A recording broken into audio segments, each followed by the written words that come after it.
à ne jamais faire durant un entretien d'embauche. C'est parti. Alors pourquoi je te parle de ça?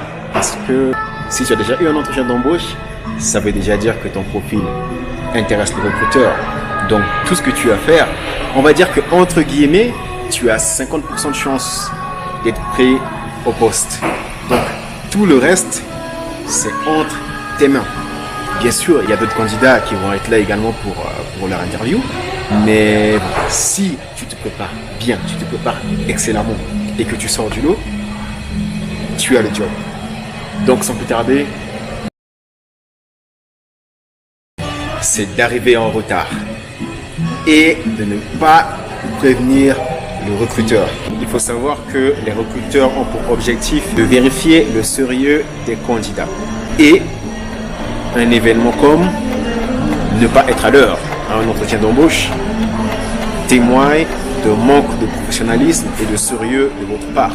Donc, organise-toi comme tu le peux, mais sois à l'heure. Oui, tu as bien entendu, sois à l'heure. Si déjà tu n'es pas ponctuel pour ce qui est d'être simplement à l'heure à un entretien d'embauche, qu'en sera-t-il lorsque tu auras des responsabilités plus exigeantes? On va éviter les situations qui vont faire en sorte que tu vas arriver en retard et que tu as à prévenir le recruteur. Lorsque tu n'as pas le choix, disons que ta voiture tombe en panne, il y a un imprévu majeur qui arrive, qui fait que tu ne peux pas assister à temps à l'interview. Dans ce cas, tu ne peux rien faire. Dans ce cas, tu vas contacter le recruteur pour t'excuser et lui expliquer ce qui s'est passé. Mais notre objectif, c'est d'éviter tout ça.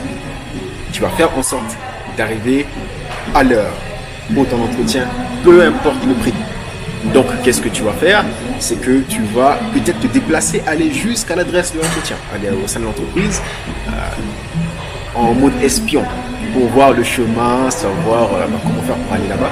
Donc là, tu le sais déjà. Autre chose, tu prévois suffisamment du temps pour ne pas te retrouver à la bourre.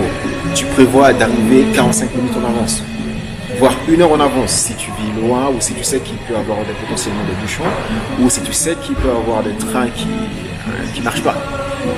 Tu prévois tout ça et la règle d'or, c'est de toujours arriver en avance.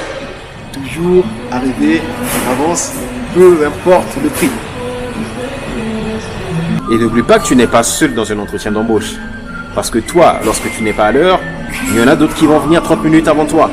Il y en a d'autres qui vont venir 30 minutes plus tôt. Il y en a qui vont venir voire 1 heure plus tôt. Et ceux-là, rassure-toi, ils gagnent des points pendant que toi tu en perds.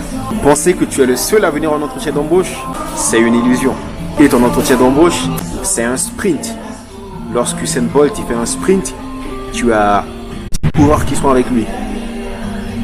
Tu dois arriver avant les autres. Tu dois être plus rapide que les autres. Tu dois être plus impactant que les autres.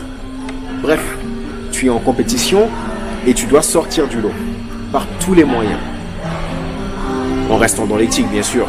Deuxième erreur, c'est de ne pas